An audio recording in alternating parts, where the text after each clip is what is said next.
Philippine Information Agency, Kapihan na Zamboanga. Sharing with you timely, accurate, and relevant information regarding government programs, projects, and activities. Catch us every Thursday at 4 p.m. on eMedia.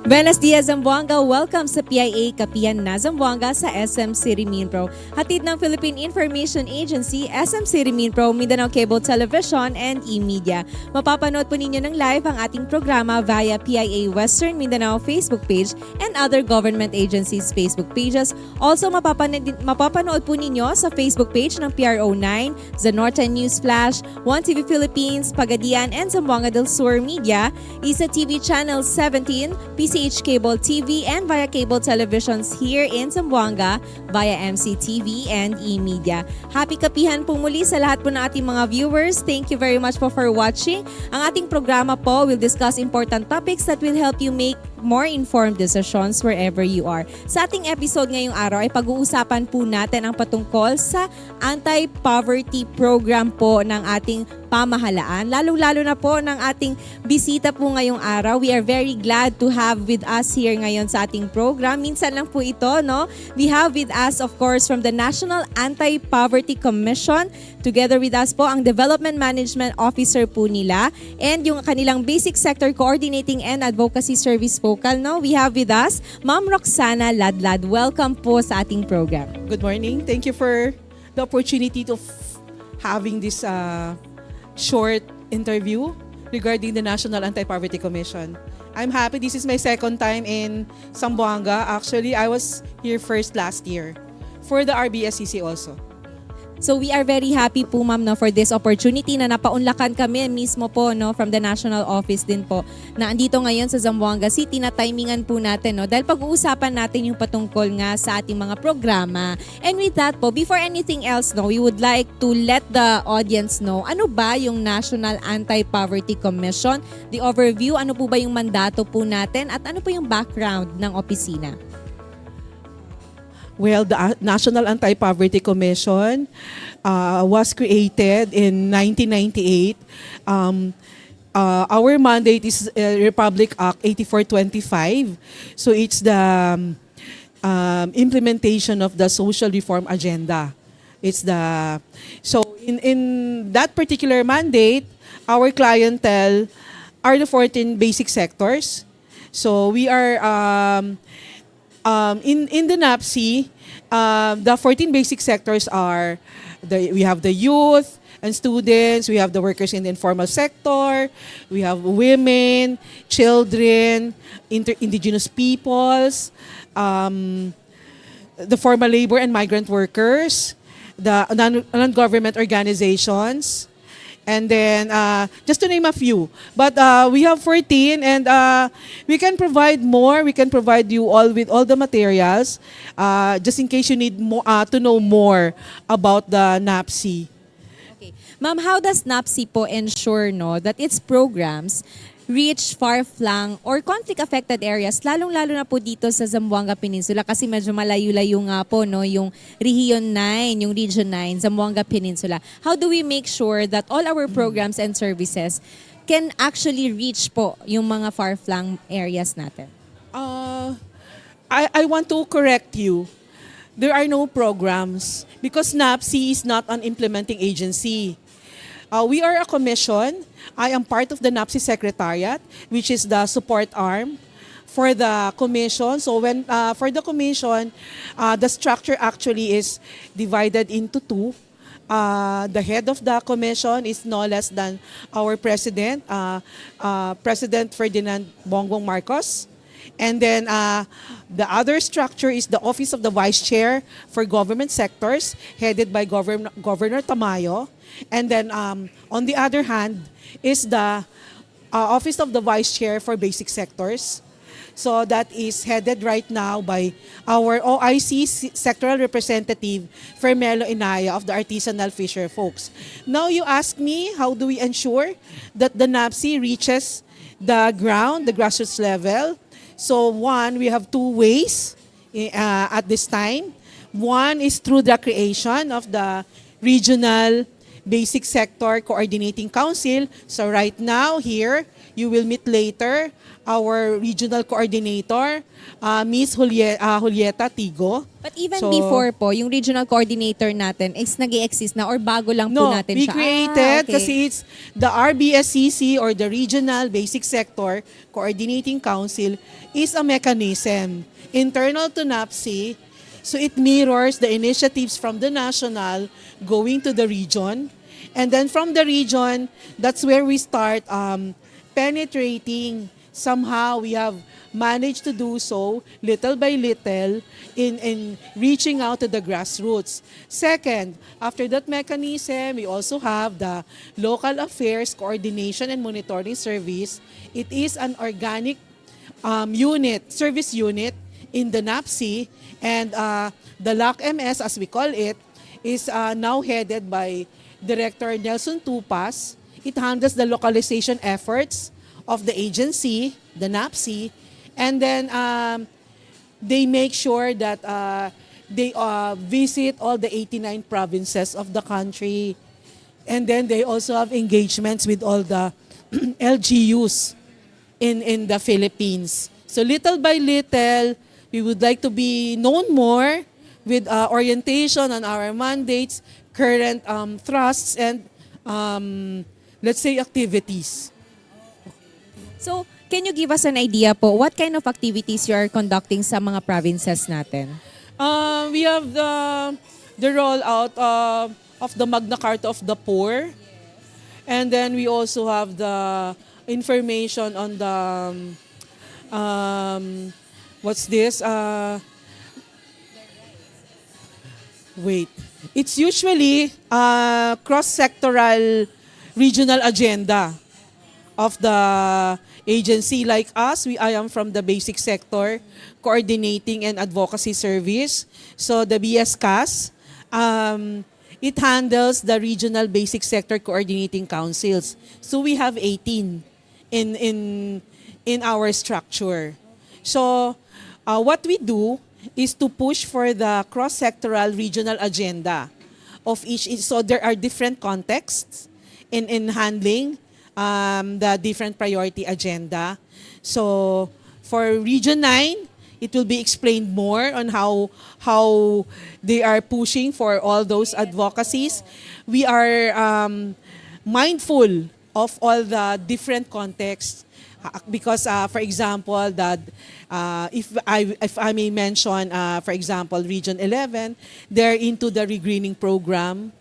In Region 10, we have for example, more push for the youth and students. So you can propose which direction po yung sector na nangangailangan. What are the needs of the sector? It's not the sector in region.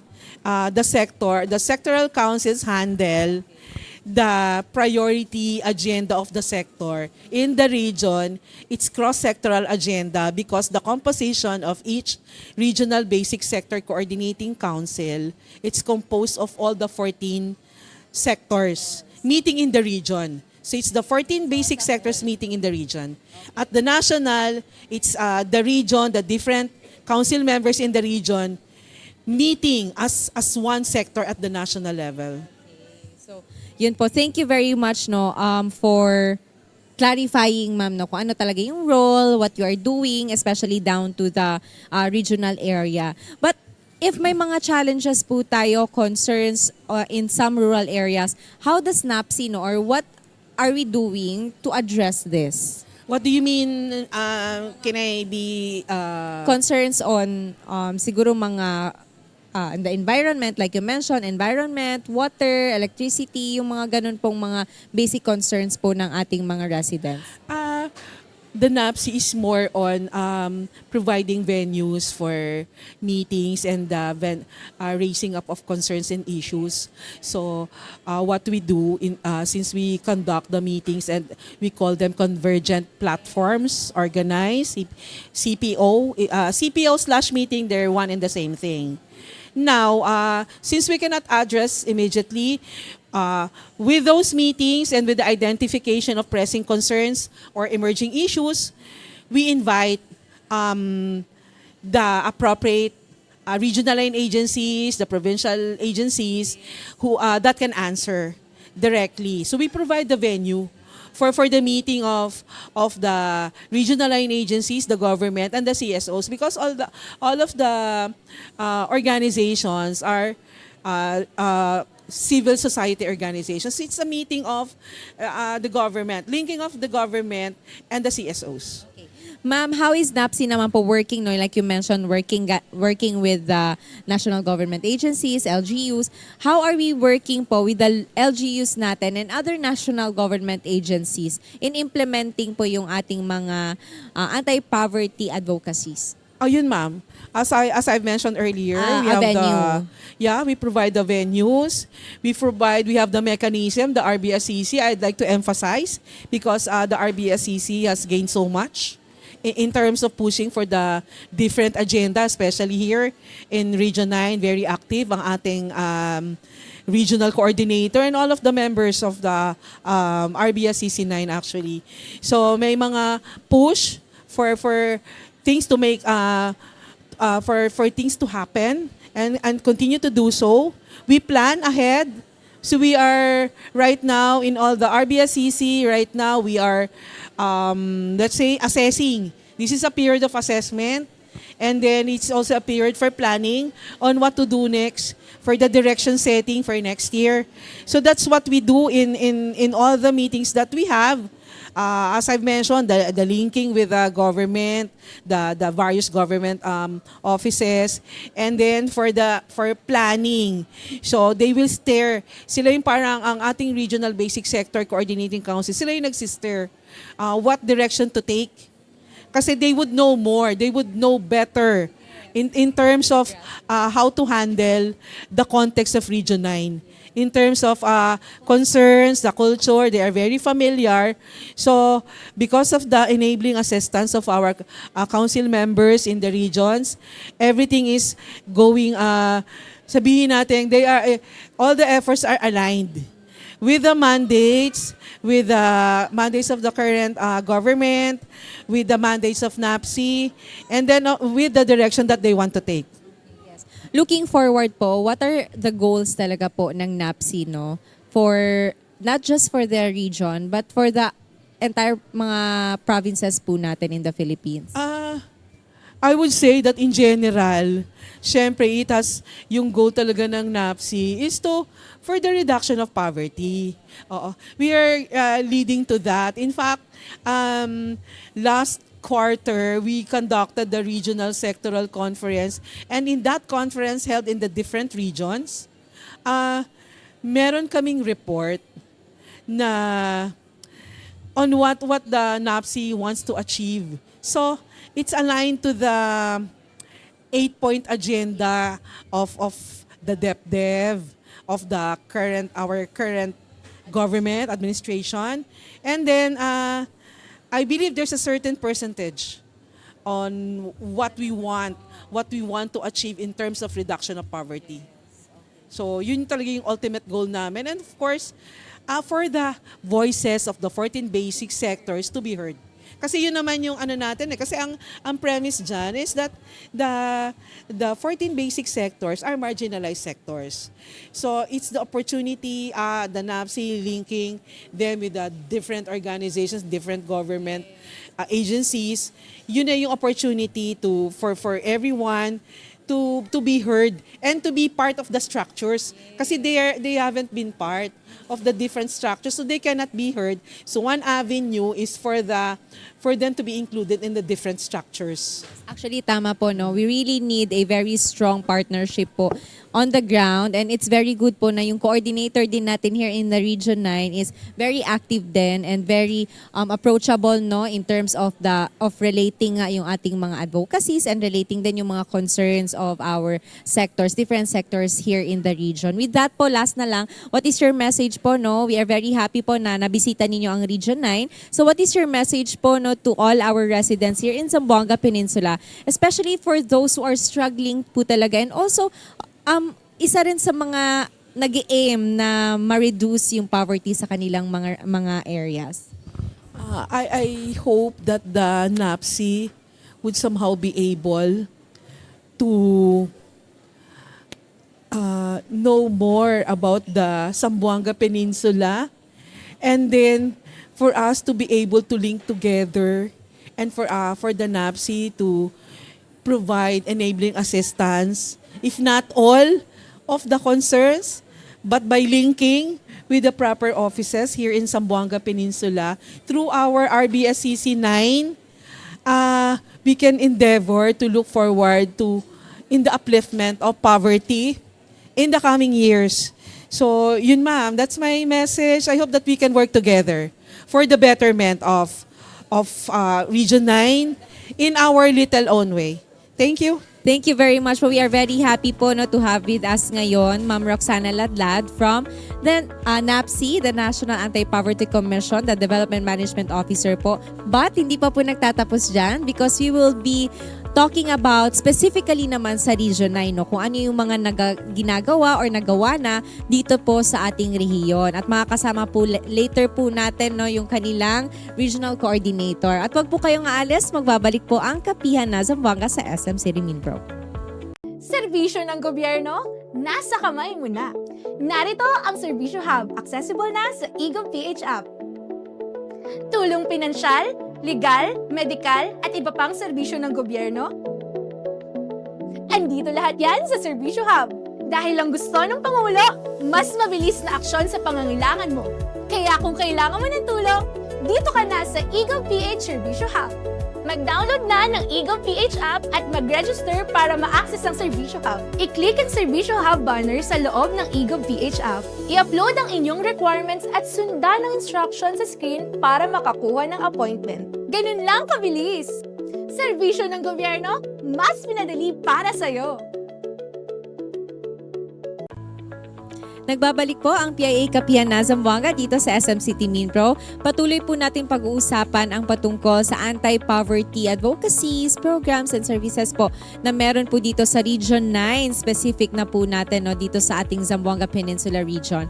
Kaya naman, samahan niyo po kung i-welcome ang ating panauhin. We have with us Ma'am Juliet Nalzaro Tigo, the Regional Coordinator of Basic Sector in Region 9 of the NAPSI or National Anti-Poverty Commission. Welcome, ma'am. Okay, good morning at magandang umaga po sa ating lahat. Andito na naman po ako at sama-sama po nating himayin kung ano ba po yung National Anti-Poverty Commission. Si Ma'am Juliet po is parati na nating nagiging panauhin, no? So, yun po, una sa lahat, nagpapasalamat kami from the NAPSI na Central Office, no, from Luzon, from Manila, na nakasama natin ngayon sa ating program to give us an overview of what is NAPSI. Kasi I'm sure a lot of us is parang bago lang pa sa amin, ma'am, kung ano ba yung NAPSI, ano yung ginagawa nila, and ano po yung nangyayari, no, especially down to the regional level. So ngayon po, could you give us an overview po of the current poverty situation naman dito sa Region 9? Because one of the goals that mentioned kanina ni Ma'am Roxana is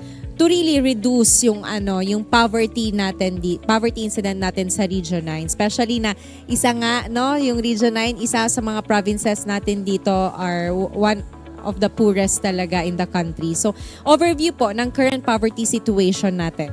Okay, pwede po akong ng kodigo. Notes, yes, kasi mga numbers po ito, para makita ko talaga no? yung Oo. numbers. So, poverty incidence among the region since 2018 hanggang 2023 po ang data ay nasa number 2 po tayo. But in 2024, tayo po ay nasa number 1 of the poverty incident among population in the province. So tayo po yung in Zamboanga, in the whole Philippines, tayo po yung pinakamahihirap. At yung province po na pinakamahihirap po is sa Zamboanga Peninsula. Then yung province po ay ang Zamboanga del Norte na about 57.4 po yung kahirapan nila. At iniisa-isa po natin saan po sa Zamboanga del Norte, it is in Siayan, Zamboanga del Norte. So yun po ang pinakamahirap na municipality. So yun, doon po sa mga sektor na pinakamahihirap din, kasi sector po yung pinag-usapan natin, kasi basic sector po yung aking representation, ang pinakamahirap po is IP. Nasundan po ito ng farmers at fisher folks, then children, then workers of the informal sector, kasi informal talaga sila, so wala sila, then the youth, then nandoon na yung women, then so on so forth na siya. So yun, ang hindi lang natin na record sa PSA is yung victims of disasters and calamities. Kasi noon hindi po siya sector kasi isa lang po mga biktima. Pero kalaunan po ay ginawa po natin siyang isang sector. Kasi ito din yung hindi pa na-identify. Kasi paiba-iba po yung representative. Kasi kung sino po yung na-biktima, siya po yung nagre-representative. So parang ginagawa nila itong mga victims, inoorganisa nila yung kanilang sarili to elevate. Kasi palagi yan, gaya dito sa atin, yung representative po natin is from Tumaga. Kasi siya po ay isang biktima. Well, in fact, victim po siya ng paeng at nawala talaga yung tahanan niya dahil doon. So, kaya hindi siya na-considered as a sector, pero naglabi po tayo na para sa susunod na mga panahon, isa na po talaga siyang tutukan ng PSA na makapasali sa kanilang datos. Okay. Ma'am, thank you very much for sharing with us yung ating data because it is very important for us to know kumusta ba yung Region 9. So with that knowing, ma'am, na ganun yung status natin ngayon, what are we doing? No? So far, ano po yung ginagawa natin, especially doon sa area na yon, in the province na yon, sa Zamboanga del Norte, para matulungan sila, no? How do we help them in addressing itong poverty level nila doon? Okay. So magandang tanong 'yan. As a sectoral as a regional coordinator of the NAPSI. So meron po tayong different sectors in the region. So ang ginagawa po namin ay kinakapacitate po natin yung mga basic sectors. So sinabi ni Ma'am Rox kanina na we have LAC-MS na bumaba doon sa kanilang mga probinsya at alamin kung ano ang pwedeng maitulong. Na pag nakita na po natin doon na may datos na tayo, papasok na po kaming basic sector na para lobby po sila. Kami po sa basic sector is lobbying po. Dati po, yung tawag po sa amin ay watchdogs. So, hindi po kami pumayag kasi hindi naman po kami dogs. So, then, kalaunan ginagawa po kaming third-party monitor. So, parang maganda pero hindi din maganda kasi the term of third-party, hindi kagandahan. So, ngayon po, ang tawag po sa amin ay monitoring. So, kami po yung monitor, nagmo-monitor po kung ano na pong mga ginagawa. Now, in Siyayan, kasi siya yung pinakamahihirap, nakausap na po namin yung kanilang tinatawag nating presidente of the local as a municipal development council. Yung kanila pong president or chair doon nakausap na po natin at very soon babaan po natin at i-capacitate kung sino-sino po ang nandoon na mga kasama natin na mga sektor. At doon po na makita na natin sila, ipa-registered natin sila sa DOLI, ipa-registered natin sila sa DA, and mga different agency para makakuha sila ng mga tulong. So yung tawag na sa amin is bridging the gap. Tulay kami sa mga mahihirap na community. So maganda na ngayon ang tawag sa amin. Kami ang tutulay doon sa mga mahihirap na community. With that, ma-identify natin kung anong sektor na mayroon sila. Now, dito sa atin yung pinakamahirap na IP, timing na marami talagang IP sa Siayan. So, unahin natin sila. So, kahapon nakatanggap na po ako ng email na galing sa kanila na humihingi po na maka-avail man lang ng tupad ng DOLI. So kaya kagabi gumawa po ako ng endorsement with my capacity as a regional coordinator na humihingi po tayo sa ating regional director na si Regional Albert Gutib na para mabigyan po natin ng tupad yung ating mga partner IPs in Siyayan na kahit mag-garden sila at babayaran natin in the minimum amount, then after all maka-harvest sila doon. So makatulong pa rin. At tutukan din natin after doon na sana tuloy-tuloy yung kanilang pag-garden, kumbaga sustainability of this garden. So garden lang yan pero malaking bagay po yan na makatulong sa kanila. Actually, swerte po tayo dito sa Region 9 no, dahil si Ma'am Juliet yung ating regional coordinator. So marami ng mga linkages, marami ng mga networks si Ma'am Juliet. And very lucky po yung mga sectors na yon dahil mabilis po no matawagan, mabilis po nakaka-coordinate, si Ma'am Juliet. And I know po na isa po kayo din sa mga na nagre-represent, no, or uma-attend sa mga council meetings. So different regional council, committee po ina-attendan natin to represent etong ating mga sectors, basic sectors. Para po yun, yung mga needs nila ay malabi din natin during the council meetings, di ba ma'am? So isa po kayo sa mga members ng mga different, actually a lot no, of councils and committee dito sa Region 9. So paano po natin napaprioritize ma'am yung etong mga areas na ito? Lahat po ba nabibigyan ng opportunity? Kasi, or nagpa-prioritize tayo doon sa data lang natin na because Chayan is the poorest, so sila lang po ba muna yung tututukan natin? Or we also cater po sa entire region. Malaki-laki po no, yung Zamboanga Peninsula. So how do we manage it?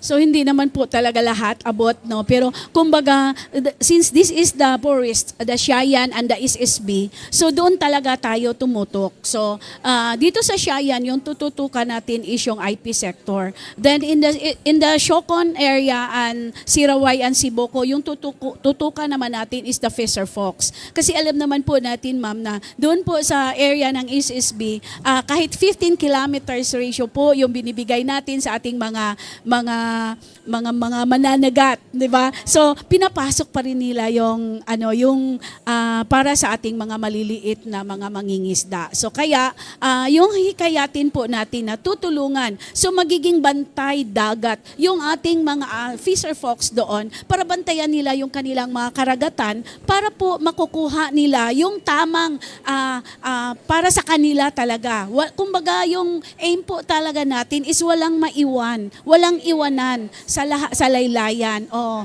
yes. Kasi government is for the people and by the people. So kaya kailangan natin abot kamay nila. So yun ang mga first mga first na ginagawa natin na ito muna tayo sa Shayan, SSB ang tututukan natin. Pero hindi naman po ibig sabihin na iwanan natin yung mga ibang municipality kasi marami ding sector. Since meron po silang provincial na nakaupo kasi ako lang po ay regional coordinator, may provincial coordinator po. So yung kanilang provincial coordinator ay siya pong titingin doon sa probinsya at ilalabi niya po sa regional. So kaya mabigyan din natin ng action. So nataon din na bagong elect yung ating mga sa government. So mayroon talaga tayong tungtungan na doon pupunta tayo doon sa mga different municipalities para mag-courtesy ng ating mga bagong governor, vice governor, representative, and even mayor para mapakita natin na itong municipality ay kailangan, ito yung kailangan nila. Like here in Zamboanga City, ang kailangan natin dito is to educate more the youth, to raise their voices. Kasi hindi pa talaga nabigyan ng voices masyado yung ating mga youth. So as of now, we are capacitating our youth to raise their voice. That is why we are invited in the Regional Tripartite Industrial Peace Council na may mapaisama po yung youth sector. Now, in the RCACL, meron po kaming resolution na ginawa kahapon na yung ating children sector ay maisama din po sa RCACL para marinig din yung voice nila in the children sector. So, yun ang mga ginagawa natin para abot lahat yung ating mga sector na para mabigyan natin ng kahalagahan ang bawat sektor sa lipunan. Speaking of children, ma'am, the youth, how do we encourage them to participate po sa mga ganitong platforms natin, mga ganitong advocacies that we are having, especially down to the barangay, down to the provincial level, para po for the continuous community development? How do we encourage them or how do we make them become part of this advocacy? So in our youth sector, more of us ay mayroon namang SK. Sinabi nila, may SK na. So na natin sa SK. Pero sa amin in the NAPSI mandate, hindi po nagtatapos dyan. Kasi meron po tayong capacitate ang mga youth. Mandate po talaga nan according to RA 8425. So ang ginawa po namin, pumupunta po kami in the different barangay level na kahit meron pong mga youth, iparehistro po natin sila sa PIAP.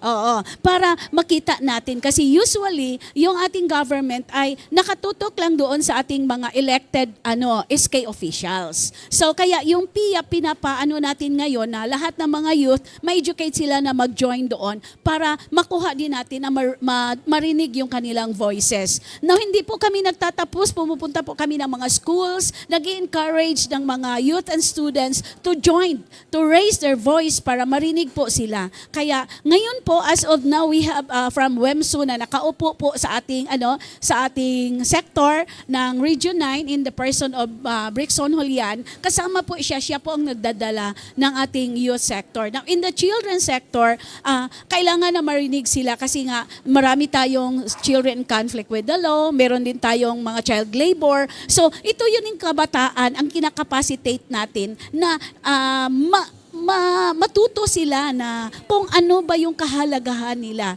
So, in the early age, at the age of 12, 13, well, ngayon ang 13, i-empowered na natin yung mga children na matuto sila magawa ng kanilang, i-organize sila, matuto sila gumawa ng kanilang project proposal. So, para in their level, marunong din sila. Well, ini-encourage din natin na in every children, meron silang kasamang mentor nila. So, yung kanilang teacher or kanilang mama or kanilang auntie na nagme-mentor sa kanila, hindi natin sila pababayaan kasi they are only children.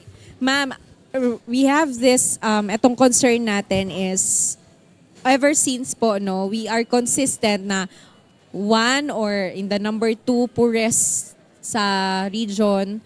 No, we have the lowest poverty or the highest poverty incidence. So how do we measure po itong mga services that we have or itong mga advocacies that we have na so far, what are the impacts of this po, itong mga activities natin? So yung pinakauna po natin na ginagawa, ang pinakauna po natin na i-correct is yung mga sa enumerators. So, kasi most of our enumerators hindi po napunta doon sa tamang tao. So, yung tamang tao din na ini-interview, hindi nila sinasabi kung ano yung totoo. No, sabihin mo, ilang beses kayo kumakain, hindi kami kumakain. Kasi yung iniisip ni ng mga ini-interview na para bigyan kami ng ayuda. We are dependent of the ayuda. So, this time, in 2025, ini-encourage natin yung ating mga enumerator na sana pagsabihan talaga yung mga ini-enumerate nila, nasabihin naman yung totoo. Huwag naman tayong magsinungaling kasi hindi tayo mabuhay. Ang ayuda po, ang 5,000 ay 500 pesos lang yan. Isang araw lang yan. So mawawala po yan. Yung kinakapacitate po namin ngayon is go on to the livelihood and sustainable livelihood. So, gaya ng mga youth, marami po tayo, yung mga bag makings, yung mga handicrafts, yung mga pedicure and manicure, pwede nilang ma-avail yun. Nilabi po natin, meron po tayong partner, ang TESDA, meron po tayong Dolly na magbibigay ng kits. So, kaya kinakapacitate natin kung ano yung parang saan sila komportable. Ano ba yung gusto nilang ma-achieve? Kasi hindi naman lahat ng youth ay nag-aaral. Hindi din lahat ng nag-aaral katapos ng pag-aaral gustong magtrabaho. Marami diyan gusto mag-negosyo. Yes. So, tuturuan natin how to enter into small and medium enterprise, di ba? Okay, tama po, no? Different individuals, different resident, different needs din.